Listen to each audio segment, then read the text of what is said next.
On the 29th of October 2025, Tanzania did not wake to democracy, it woke to silence. The morning began with calm skies and quiet streets. The air carried no weight, no warning. But beneath that stillness, something was breaking. Across the nation, polling stations opened their doors. Soldiers lined the roads. Whispers spread faster than the sunrise. The ballots, people murmured, were already marked. Then the silence cracked. Gunfire echoed through Mwanza. Smoke rose over Mara. Young Tanzanian students, vendors, mothers, they filled the streets with one simple demand: truth. They were not holding guns, only placards and faith. But the state's response was thunder and fire. By mid-morning, the internet vanished, phones went dead, screens froze. Tanzania, once called the calm heart of East Africa, had gone dark. Inside the blackout, soldiers patrolled neighborhoods. Journalists were warned to stay silent, and state television aired football highlights as if nothing was burning. The government called it peaceful voting. But if you listen closely, you can still hear the tear gas canisters and the cries that followed. Across the border in Kenya, the world watched. Hashtags flickered before disappearing. Samia Suluhu must go. Free Tanzania. They trended for only minutes before the silence swallowed them too. This is the story Tanzanian media will not show you. It is the story of a generation betrayed, a democracy unplugged, and a nation forced to choose between obedience and truth. And tonight we ask, when a government turns off the internet, what else is it trying to hide? When truth is silenced, who speaks for the people? Stay with us, because this is more than an election. This is about the right to be seen, the right to speak, and the right to remain free. If this resonates with your sense of justice, do not leave. Like this video, comment your thoughts, and subscribe, not for us, but to keep the flame of dignity burning. The morning of the 29th of October 2025 was supposed to mark a new chapter in Tanzania's democracy. But by sunrise, it was clear this was not an election. It was a performance. In the northern city of Mwanza, where the first polling stations opened, tension hung in the air. Rumors spread like wildfire. A lorry carrying pre-marked ballots had been spotted moving towards a CCM stronghold. Young men surrounded it, demanding to inspect the cargo. What they found confirmed their worst fears: stacks of ballot papers already stamped in favor of the ruling party.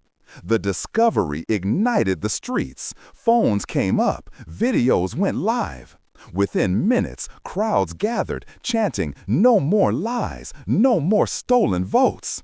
What began as a protest turned into an uprising. Tear gas filled the sky. Soldiers fired into the air. And sometimes not just into the air.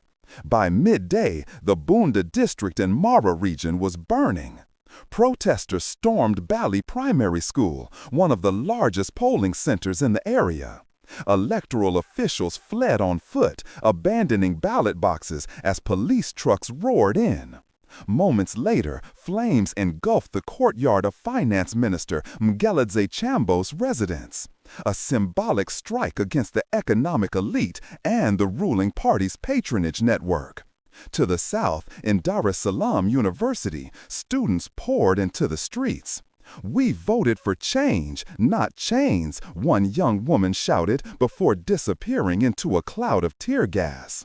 Her image, captured on a shaky phone camera, would circulate online for less than an hour before the blackout hit. At the Sarari border with Kenya, hundreds clashed with police after authorities blocked opposition members from crossing. The air was thick with tension and tear gas. Witnesses said even the gravesite of Chadema's founding father, a sacred place for the opposition, became a battleground. Party loyalists gathered there, refusing to disperse despite heavy military patrols. Throughout the day, the government maintained a calm facade. State television anchors smiled as they read headlines about peaceful voting and citizen participation. Yet, just blocks away, hospitals overflowed with the wounded. A doctor from Mwanza, speaking anonymously, said, "We received more gunshot victims in one morning than in the entire month before." As the protests spread, local journalists tried to report but were quickly silenced. One editor confided to a foreign colleague, "We were told no photos, no videos, no unrest. You publish, you vanish." Meanwhile, in the background of chaos, the opposition's fate was sealed. Tundu Lissu, Chadema's leader and one of Tanzania's most prominent reformists, remained imprisoned under charges of treason. His party had already been disqualified on a technicality weeks earlier. The remaining presidential candidates, unknown figures with no campaigns, no rallies, no manifestos, were paraded as symbols of pluralism. By early evening, the once bustling streets were reduced to ghostly silence. Soldiers patrolled intersections. Smoke drifted from burnt tires and barricades. And yet, amid the fear, there was defiance. From balconies, people banged pots and pans, a signal of protest that no blackout could erase. Outside the capital, a mother named Nema told a local radio station before it was shut down, "My son went to vote. Now, I do not know if he is coming home. But we are not afraid anymore." For the first time in decades, Tanzania's people were not whispering, they were shouting. Not because they wanted chaos, but because they wanted their country back. That night, as the smoke settled over the streets, one question haunted every home. If a government must use guns to win an election, did it ever truly win at all? At this point, I want to invite you into something bigger than watching. Leave a thank you in the comments. It might be "Thank you, Tanzania," or "Thank you for courage," or simply "Thank you for hope." Why? Because each thank you carries weight. Each thank you says, "I hear this, I feel this, I stand with this." Imagine hundreds of people adding their thanks. It turns a video into a movement. So write your thank you now and let your voice be part of this shared journey. At exactly 8 o'clock in the morning the following day, Tanzania disappeared from the map, not physically, but digitally. Every signal, every tweet, every post, every call, gone in an instant. NetBlocks, a global internet observatory, confirmed what millions already knew. A near-total blackout had been imposed across the country. Mobile networks cut, broadband throttled, VPNs blocked. It was as if someone had switched off the nation's oxygen supply. In Dar es Salaam, phones turned into cold glass. The group chats where people had been sharing videos of protests went silent. In Mwanza, journalists stared at frozen upload screens, stories stuck at 99% complete. And in the homes of millions, a new kind of fear settled in. If we cannot see what is happening, what else can they do? Inside the blackout, the state narrative took over. Television anchors smiled. Radio hosts played love songs. Morning shows discussed unity and peace. On TBC, the national broadcaster, a segment about football replaced the scheduled election coverage. There were no flames on screen, no gunfire, no funerals. Only a country pretending to breathe normally. But the streets told another story. Soldiers moved in armored vehicles, clearing neighborhoods one by one. Residents were forced to delete videos from their phones at checkpoints. In some places, military drones hovered low, broadcasting the illusion of control. Independent journalists whispered of secret arrests. Opposition youth leaders vanished overnight. One of them, 24-year-old Baraka Mati, had posted a message hours before the blackout. "If they silence us, it means we were right." By the time the networks came back, Baraka was gone. The blackout did not just hide the violence, it erased the witnesses. Across the border in Kenya, the world caught glimpses of what was unfolding. Kenyan networks still had limited access to regional signals. Hashtags like Yashanalu must go, stand with Tanzania, and let the world see exploded online. For a brief moment, East Africa stood united in outrage. But within hours, those too were shadow banned or throttled. The reaction from neighboring nations was mixed. Uganda's state media praised Tanzania's firm leadership. Rwanda called it an internal matter. But in Nairobi and Addis Ababa, human rights organizations held impromptu press conferences demanding international condemnation. The name Samia Suluhu Hassan began trending globally, not as the reformist once celebrated in diplomatic circles, but under a new title coined by Tanzanian youths, Idi Amin Mama. The comparison stung deeply. It was not about gender, it was about fear. A leader once seen as a symbol of progress now mirrored the authoritarian legacy of Uganda's infamous dictator Idi Amin Dada. Meanwhile, on international news outlets, silence reigned. CNN, BBC, and Al Jazeera gave brief 20-second summaries. Tanzania holds peaceful elections, before moving on to lighter stories. Only small African outlets dared to call it what it was, a digital coup.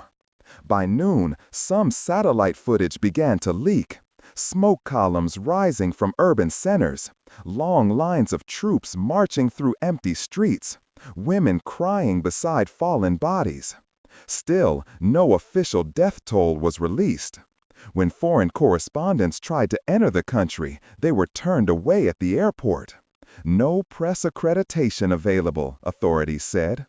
For the people inside, that meant one thing: no witnesses allowed. But even darkness has cracks. At night, from rooftops and alleys, citizens began to shine torches into the sky. A quiet protest visible from miles away. A message whispered through the silence: "We are still here." In one viral clip, later recovered, a man's trembling voice was heard saying, "They took our internet, but not our eyes. They took our voices, but not our will." By the third day, the blackout had achieved what bullets could not. It erased Tanzania from the global conversation. But for those who lived through it, it ignited something irreversible: the realization that freedom, once silenced, does not die. It waits. When the internet finally flickered back on after nearly 36 hours, Tanzania was no longer the same country. The blackout had buried more than just information. It buried trust. Families scrolled through their screens, searching for names, faces, updates, any sign of missing loved ones. What they found instead were broken links and silence. In the days that followed, photos of the disappeared began to circulate. Students, activists, vendors, even a school teacher who had volunteered at a polling station in Mwanza. Hospital corridors overflowed. Doctors whispered about bodies taken away in the night without records. A nurse, speaking off camera, said, "We were told to write asthma or cardiac arrest on the reports, but I saw the bullet wounds." The United Nations Human Rights Office later confirmed what many already knew. Information obtained from different sources in Tanzania, they reported, suggests hundreds of protesters and other people were killed and an unknown number injured or detained. Due to the volatile security situation and the internet shutdown following the election, the UN was unable to independently verify exact casualty figures. But the numbers did not lie. The opposition party Chadema reported that hundreds of people had been killed during 3 days of protests. According to John Kitoka, a party representative speaking to Human Rights Watch, they had collected reports of up to 1,000 people killed by police and unidentified security force personnel. 1,000. The number hung in the air like smoke that would not clear. Amnesty International expressed alarm at reports that, amidst the blackouts, security forces had used excessive force, resulting in the deaths and injuries of protesters. For close to a week, many people in Tanzania had suffered nationwide internet and electricity shutdowns. Volker Turk, the United Nations High Commissioner for Human Rights, spoke with a voice that carried the weight of the world's conscience. Reports of families desperately searching everywhere for their loved ones are harrowing. I strongly urge the Tanzanian authorities to provide information about the fate and whereabouts of all those missing. But the silence of the state was deafening. No casualty numbers, no investigations. The government called the unrest foreign-sponsored agitation. But Tanzanians knew better. They had seen the ballots, the bullets, and the blackout. Across the country, small protests turned into candlelight vigils. Mothers held photos of their children in front of police stations. In Dar es Salaam, the slogan, "Bring them back alive," appeared on walls before being painted over by government workers the next morning. The ruling party, CCM, tried to project control. Its officials appeared on television, praising the peaceful conduct of the elections and congratulating President Samia Suluhu Hassan on her renewed mandate. But behind closed doors, the party was fracturing. Some insiders privately admitted the government had lost legitimacy. One regional governor reportedly resigned, saying, "You cannot build peace on a lie." Civil society organizations attempted to speak out but faced harassment and shutdowns. Lawyers representing detained activists were themselves detained. Churches and mosques became the only remaining spaces where people could gather, pray, and quietly exchange news. The economic shock came next. With the internet gone for 2 days, millions of dollars vanished from digital trade and mobile banking. Small businesses that relied on online platforms collapsed. Foreign investors quietly paused or withdrew their funds, calling the situation too unstable. The Tanzanian shilling fell 8% in a single week. But the deeper wound was psychological. A generation that had grown up believing in gradual reform suddenly saw the mask torn away. Many young people realized that democracy without transparency was an illusion. One student in Arusha wrote on a torn notebook page, "They cut the network, but not the memory. We will remember every name." That note, photographed and shared online, became a digital symbol of resistance. Even within the military, murmurs of discomfort spread. Soldiers, many of them barely older than the protesters, began to question the orders they carried out. One anonymous officer confided to a journalist after defecting to Kenya, "They told us we were defending peace, but peace does not scream like that." By the end of the week, Tanzania stood at a crossroads. The government claimed victory. The people mourned loss. Yet amidst the ashes of fear, a fragile unity was forming, a shared understanding that silence could no longer be an option. And as the dust settled, an old truth echoed through East Africa. When citizens lose their voice, nations lose their soul. Now, let us turn this story into a shared moment. Write in the comments where you are watching from, your city, your country, your corner of the world. The New Africa Story will read them with gratitude, and we send to each of you a heartfelt wish. May your journey be filled with dignity, hope, and light. This is more than a video. It is a gathering of voices across the globe. From Washington to Brussels, the world watched Tanzania's descent into darkness and responded with a whisper. In the days following the blackout, the United States State Department released a brief, sterile statement. The United States is closely monitoring the situation in Tanzania and encourages restraint on all sides. No mention of shootings, no condemnation of the internet shutdown. Just the familiar language of diplomacy, clean and hollow. To many Africans, this silence was not neutrality. It was complicity. How could a nation that claims to defend freedom worldwide remain quiet as millions of Tanzanians were silenced overnight? Analysts in Washington explain that Tanzania, a strategic ally in East Africa, hosts key United States military and intelligence operations for counterterrorism in the Indian Ocean corridor. Democracy, one former diplomat admitted, is always negotiable when security is on the line. In European capitals, the tone was the same: soft concern, no action. The European Union called for dialogue whilst continuing to fund programs tied to the ruling party.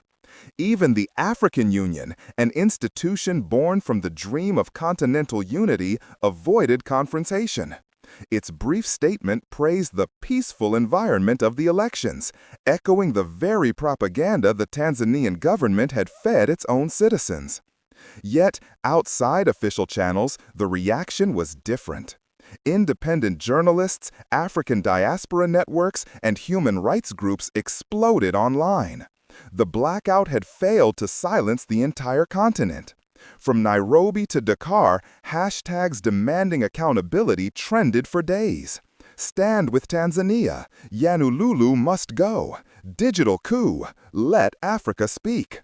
In Burkina Faso, youth organizations drew parallels with their own struggle for sovereignty.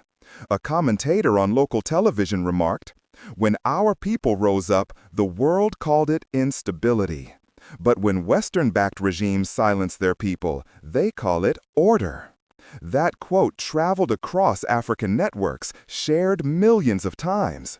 It struck a chord, especially among those who had admired President Ibrahim Traoré, the young Burkinabe leader who had become a symbol of African resilience.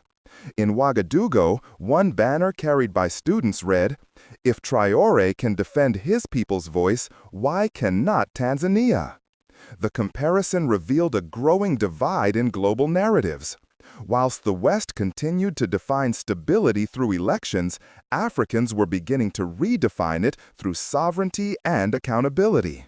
Meanwhile, in the United States, a few lawmakers began to ask questions. Senator Cory Booker called for an inquiry into United States aid tied to governments accused of digital repression. Editorials in The Washington Post and The Intercept questioned whether America's partnerships in Africa were truly about democracy or control. One headline captured the hypocrisy bluntly. "The U.S. funds democracy programs abroad, then looks away when those democracies collapse." And as Tanzanians slowly reconnected to the world, the sense of betrayal deepened. They realized the world had seen the smoke, the gunfire, the fear, and moved on.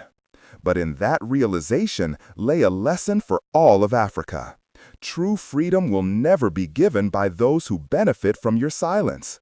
It must be built by those who refuse to be silenced. As the dust settles over Tanzania, the question that haunts the nation is no longer who won the election, but what was lost along the way. The answer lies not only in broken streets and silent phones, but in something deeper: the fracture of faith. Faith in institutions, in democracy, in the promise that truth can still survive power. When a government cuts the internet, it does not just control information, it controls memory. And without memory, a people begin to disappear. For the youth who marched barefoot through tear gas, the struggle was never about ballots, it was about being heard. For the mothers who waited at police stations for their missing sons, it was about being seen. And for the world that looked away, it was a reminder of how easily silence can become an accomplice. But amid the darkness, something powerful has begun to awaken. From Tanzania to Niger, from Kenya to Burkina Faso, a new generation of Africans is beginning to question everything: foreign aid, imposed systems, even the meaning of democracy itself. They are not asking for chaos, they are demanding dignity. In the heart of the Sahel, President Ibrahim Traoré once said, "When a people reclaim their voice, no empire can silence them again." Those words echo far beyond Burkina Faso. Now they belong to every young Tanzanian who refused to kneel, every journalist who hid their camera instead of surrendering it, every citizen who still believes that the truth, no matter how fragile, is worth protecting. Because what happened in Tanzania is not just an African story, it is a human story. A warning. If silence becomes acceptable there, it will become acceptable anywhere. So tonight, as you watch from across the ocean, ask yourself, if democracy can vanish with the flip of a switch, what does freedom really mean in the 21st century? And if we, the witnesses, remain quiet, are we any different from those who pulled the plug? As we prepare to end, remember, this is not the end of the road, but a seed planted in the soil of your heart. Every story of dignity, every voice of sovereignty is part of a harvest that lies ahead. If you want to see that harvest grow, subscribe. Let the New Africa story be the road we walk together, the light we carry forward. Your subscription is not for us alone. It is for the promise of what is still to come. Join us and be ready for the next chapter that is already waiting to be written. Stand with Tanzania. Stand with truth. Share this story if you believe that no government should ever have the power to erase its people's voice. Comment below. Do you think leaders like President Ibrahim Traoré can inspire a new African generation to protect freedom where the world has failed? Because the fight for sovereignty, for dignity, and for truth has only just begun. The words of Ibrahim Traoré continue to echo across the continent.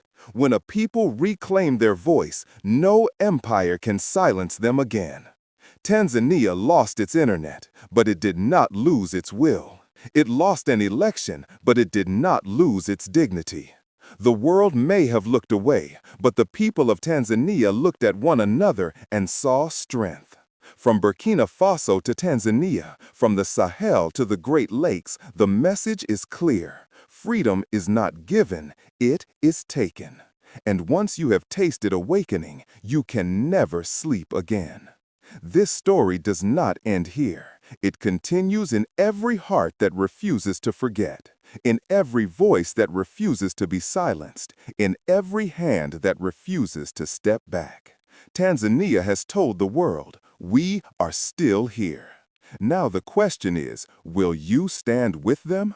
The blackout revealed something the government could not hide, that when you take away a people's voice, you do not make them disappear. You make them louder. The silence that followed the internet shutdown was not the silence of defeat. It was the silence before a storm. And storms, once they begin, do not ask for permission. They simply come. In the weeks that followed, the streets of Tanzania remained tense. The government attempted to return to normalcy, but normalcy had been shattered. Every checkpoint became a reminder of control. Every deleted video became a scar in collective memory. Every missing person became a name whispered in prayer and written on walls under cover of night. The ruling party, CCM, which had governed Tanzania for decades, found itself facing something it had not encountered before, a generation that no longer feared it. These were young people who had grown up with the internet, who had seen the Arab Spring, who had watched revolutions bloom and wither across the globe. They understood that power, no matter how absolute it appeared, was always fragile when it lost the consent of the governed. And consent, in Tanzania, had been withdrawn. Not through a vote, those had been stolen, but through something deeper. Through the collective realization that the social contract had been torn apart, that the promise of democracy had been a performance, that the leaders who spoke of unity and progress were willing to shoot their own people to maintain control. This realization was not unique to Tanzania. Across Africa, from the Sahel to the Horn, from the Great Lakes to the Atlantic coast, a similar awakening was taking place. Young Africans were asking questions their parents had been too afraid to ask. Why do we accept leaders who refuse to leave? Why do we tolerate systems designed to keep us dependent? Why do we allow foreign powers to dictate our sovereignty whilst preaching democracy? In Burkina Faso, President Ibrahim Traoré had given voice to this frustration. His speeches, raw and unfiltered, spoke of African pride, of self-reliance, of refusing to bow to external pressures. Whether one agreed with his methods or not, his message resonated with millions who felt their leaders had sold their dignity for foreign approval and aid. Traoré's Burkina Faso had become a symbol, not necessarily of perfection, but of possibility, of what might happen when a leader dared to say no. Tanzania, in its pain, now carried a different kind of symbol.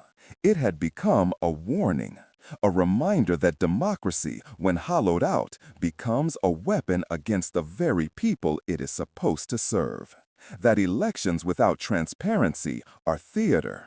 That stability without justice is merely oppression wearing a mask.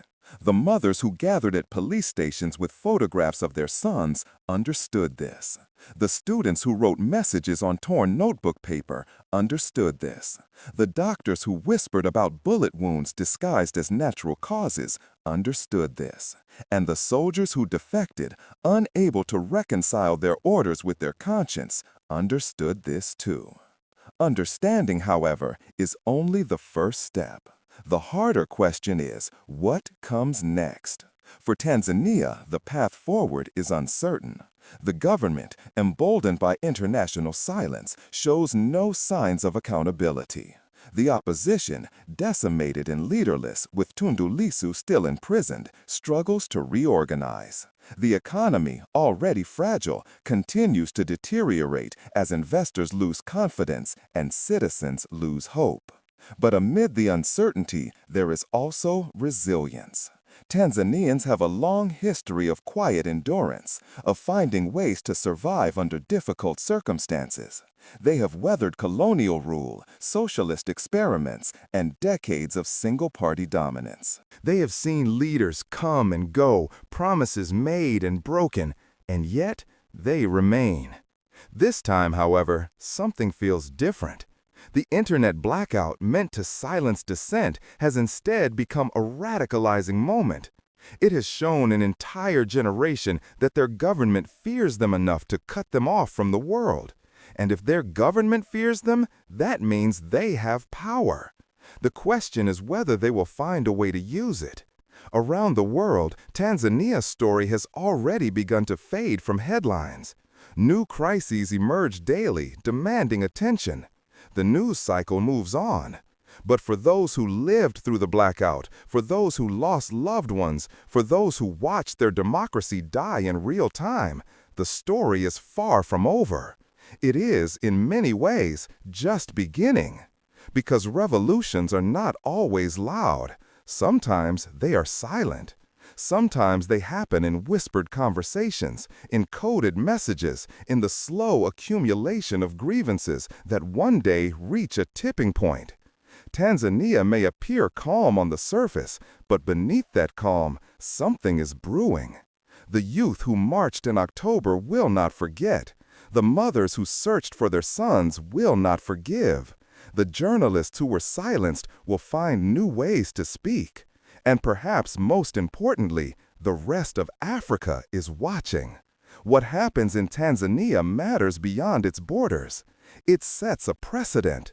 If a government can shut down the internet, kill hundreds, and face no consequences, what message does that send to other governments facing dissent?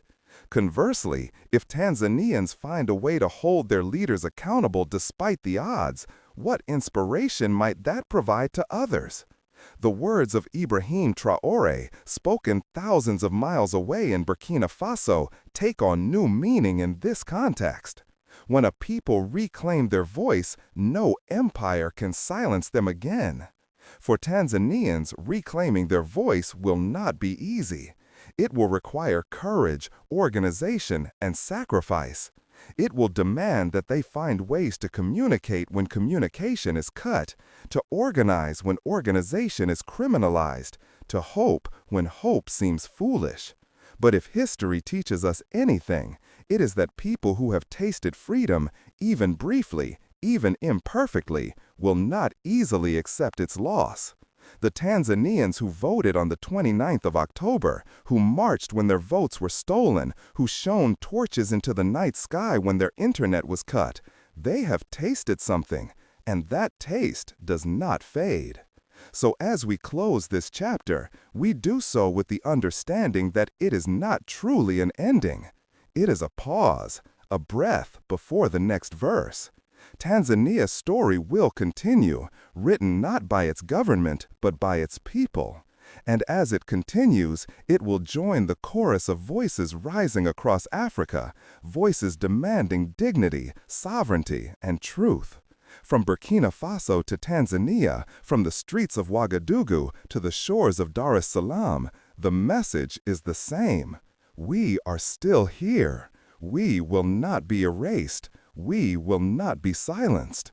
And when we reclaim our voice, no empire, no government, no blackout will silence us again. This is not just Tanzania's fight. It is Africa's fight. It is humanity's fight. Because freedom, once lost in one place, becomes vulnerable everywhere. And silence, once accepted, becomes a contagion. But so does courage, so does solidarity, so does the refusal to look away. You have reached the end of this story, but the story itself has not ended. It continues in your choice to share it, to speak about it, to refuse to let it disappear into the convenient amnesia of the news cycle. It continues in your decision to stand with those whose voices have been taken, to amplify what power seeks to suppress. Stand with Tanzania, stand with truth.